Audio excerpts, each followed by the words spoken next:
Halo, kembali lagi bersama saya Vera Riana Ngura dari kampus Institut Pertanian Stiper Yogyakarta dari Fakultas Kehutanan dengan NIM 22475.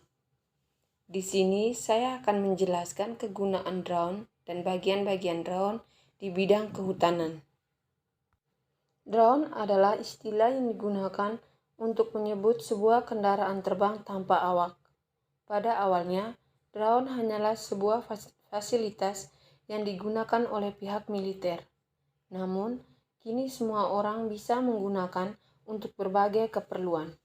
Sebagai kendaraan terbang tanpa awak, drone memiliki komponen atau bagian penyusun yang terhubung satu sama lain. Bagian-bagian drone ini memiliki peran dan fungsinya tersendiri, hingga alat ini bisa terbang sesuai fungsi yang digunakan oleh pengguna. Mengenal bagian-bagian drone beserta fungsinya.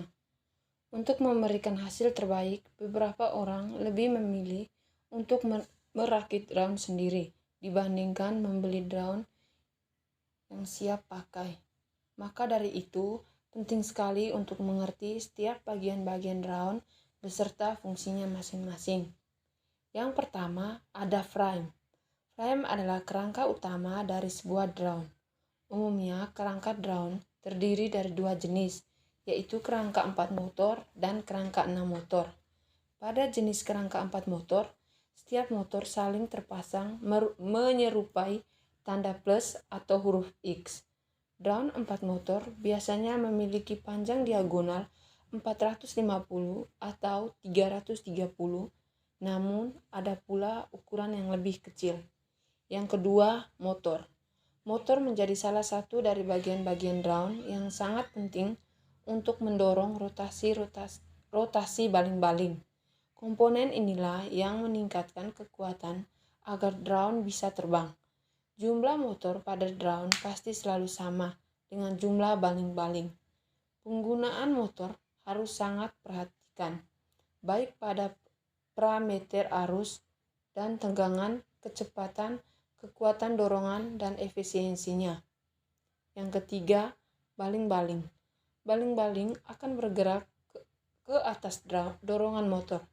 Kerjasama antara motor dan baling-baling inilah yang sangat penting untuk dapat menerbangkan drone. Baling-baling sendiri berputar dengan arah yang berbeda. Pada drone 4 motor, 2 baling-baling berputar, sedangkan arah berlawanan jarum jam. Sementara itu, 2 baling-baling lainnya bergerak searah jarum jam.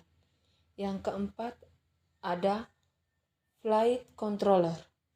Flight controller biasanya diibaratkan sebagai komputer mini yang berperan sebagai pengendali utama untuk menerbangkan drone. Komponen inilah yang bertugas untuk mengumpulkan sekaligus mengelola informasi terkait kecepatan, ketinggian, kemiringan, arah, dan hal lainnya. Alat ini juga berfungsi untuk mengontrol penerbangan drone agar tetap bisa berada dalam keadaan yang diharapkan. Yang kelima, ada radio controller. Untuk mengendalikan drone 4 motor, dibutuhkan suatu pengendali jarak jauh menggunakan frekuensi radio. Pengendali ini membutuhkan receiver sebagai penerima, transmitter sebagai pemancar. Yang keenam, ada electronic speed controller. Komponen ini bertugas untuk mengatur kecepatan motor pada drone. Yang ketujuh, ada baterai.